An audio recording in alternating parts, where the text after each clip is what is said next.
Hi, welcome to the Nonprofit Mastermind podcast, where every week I do a deep dive into the strategies and mindset behind launching, scaling, and leading a high-impact nonprofit. I'm your host, Brooke Richie-Babbage. Working to make the world a more just and beautiful place is messy, complex, heart-wrenching, and ultimately deeply joyful and fulfilling work. And none of us can do it alone.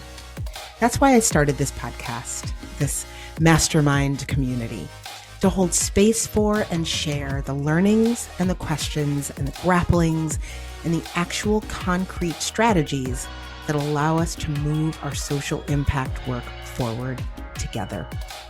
So welcome to the Mastermind. I'm so glad you're here. One of my favorite songs in Hamilton is History Has Its Eyes on You. It's super short, only about a minute and 36 seconds. But from the very first time I heard it, it just got right in there and struck me really deeply. It still does when I listen to it today, so many years later. I think it's because the first time I heard it, the year it came out, I was at a point in my own leadership of my own organization that felt incredibly trying. It's still a year that I remember, both because it shaped my leadership and my organization moving forward.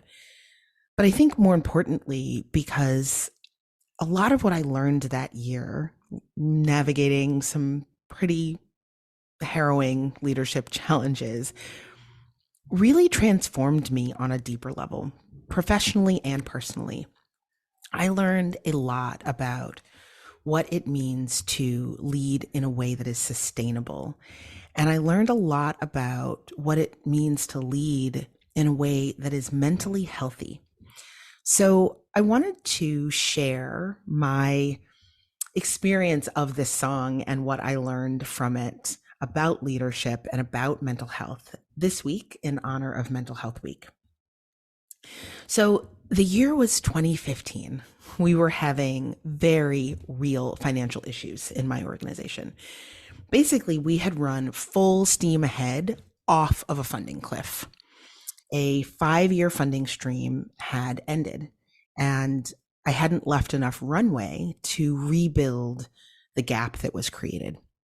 Plus, we had added really important staff, so our burn rate had gone up over the course of the 5 years. It was just a recipe for disaster, as I'm sure you can picture.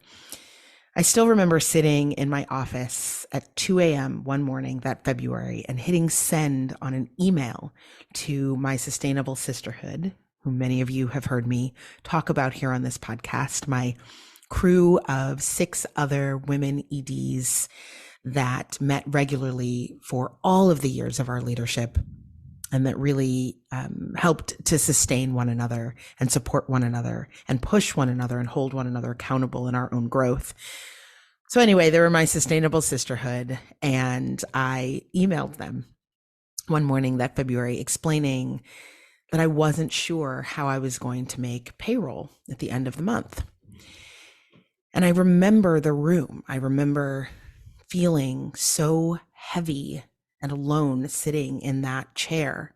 I was embarrassed and I was terrified, and I felt like the weight of the world was on my shoulders. Now, I don't want to talk in too much detail in this episode about what I learned sort of tactically that year about fundraising and working with your board. There were so many lessons, and each one is like its own entire episode.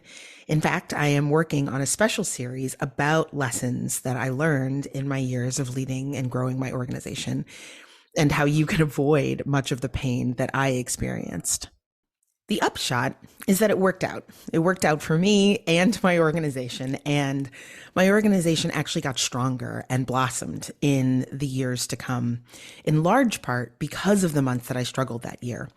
So for now, in this episode, I just want to highlight what the lessons were that I learned, and then share the deeper takeaway that this song has always sort of struck a chord on for me. So that is the year that I learned about the payoff that comes from running headfirst into my fears, from being bold in the face of my fears. I had so many fears that year.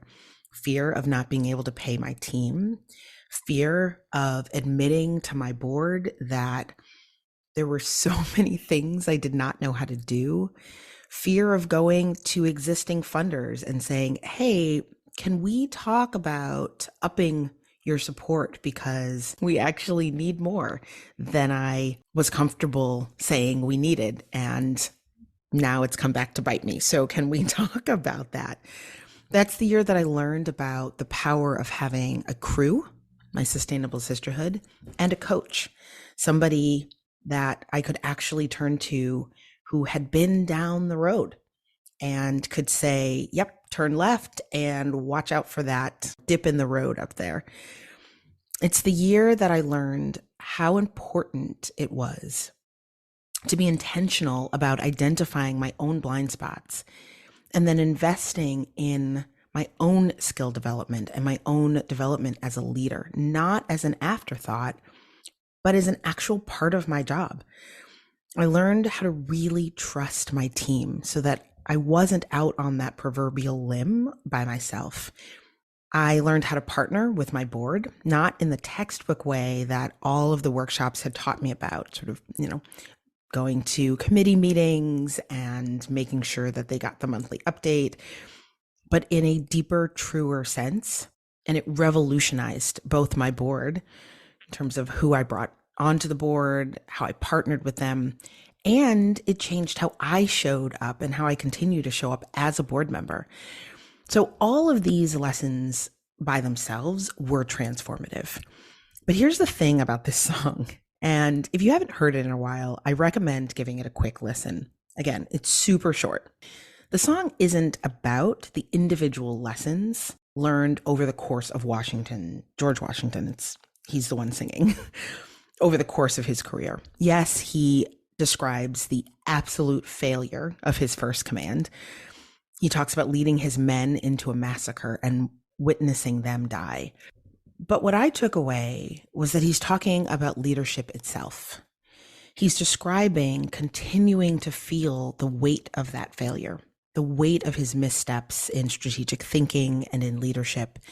And he's warning Hamilton that as much as he may dream of the glory that comes from battle and leading a team, he should know also that there's no escaping the weight of leadership and the inevitable failures and their cost.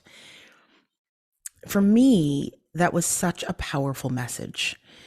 We talk so much about how to maximize the upsides of leadership, how to increase the strategic wins and get more major gifts and hold amazing board meetings and build a fabulous team. These are wonderful, and we want to strive for the positive always. But I think it's also really important, and for me, this was a mental health issue, that we make real space, psychological space, organizational space sector-wide, to acknowledge that inherent in leadership will be failures and that some of them will be epic. So we can't define the goodness or the badness of our leadership by whether or not we fail. We can't necessarily even define the goodness or badness or effectiveness of our leadership by how epic our failures are. And I think that there's real freedom and lightness in that. If every leader fails, then we are not ever alone in our struggles.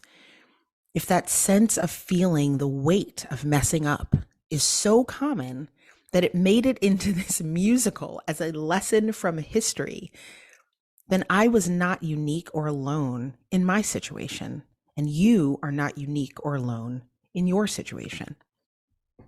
When I hit send on that email to my crew, I got 6 emails back within 5 hours, which tells me a lot about leadership and sleep. We were all awake at the wee hours of the morning. But those emails shared stories of having been in a similar situation. They shared strategies for what to do. And I know this is cheesy, But as I was going through that year and listening to the Hamilton soundtrack on repeat, as so many of us did, it struck me that if we know we're going to fail, then it just doesn't make a lot of sense to spend our energy trying to avoid it all the time. Instead, we can spend our energy building the tools to fortify us and to help us get back up and keep going. It doesn't make a lot of sense to spend a lot of energy feeling bad or guilty or shameful, but that is the key to effective leadership, to build the tools to learn and respond and keep going. So that was the hallmark of the remainder of my time leading my organization. And when I say it was transformative, just that simple sort of shift in my mental orientation to messing up, it translated into doubling my team, increasing our budget by almost double in 2 years. It led directly to my first 5-figure major donor, my first multi-year 6-figure general operating support grant. I actually dedicated time and effort to building my own leadership toolbox, coaching, a dedicated leadership development program, my crew, so many of the things that I coach and teach about now. What I learned is that those are the fundamentals of the practice of sustainable leadership. That there's no secret button I was going to press that was going to make sure that I got everything right all the time and everybody agreed with everything I did and I was never embarrassed and I never messed up. I'm honestly still learning that lesson. But what it taught me and what I love about that song, because what I think he's saying is that if we're going to lead and we're going to do it in a way that is mentally healthy and sustainable, we have to accept that we're human. We have to lean into the fact that we're going to mess up and make mistakes. And rather than shying away from that, rather than shying away from or feeling bad that it is heavy sometimes, we need to work together and support one another in building tools to keep going, to carry the weight in a way that does not break us down. That's the foundation for what I do now. This podcast, my newsletters, my courses, my coaching and training programs. In the song, Washington says, "Let me tell you what I wish I'd known." Now, I'm not Lin-Manuel Miranda or George Washington, but in my own way, I'm focused on taking what I learned the hard way, what really worked and what really didn't work, and giving it to you guys and giving it to my students. So this episode was just about that. It was a short one. It's more personal. I definitely suggest checking out the song and in your own life and in your own leadership, asking yourself how you can invest in your tools to learn, to respond, and to keep going, how you can invest in tools to support your own sustainability and humanness as a leader. That's it for this week. I will see you back here next week. Thank you for joining me for this week's episode of the Nonprofit Mastermind podcast. If you want to begin to put into practice a lot of what we talk about here on this podcast, I encourage you to download the Architecture of Impact Toolkit at richie-babbage.com/architecture of impact toolkit, where I translate what I talk about on this podcast into really great and actionable worksheets and toolkits so you can execute everything in your own organization.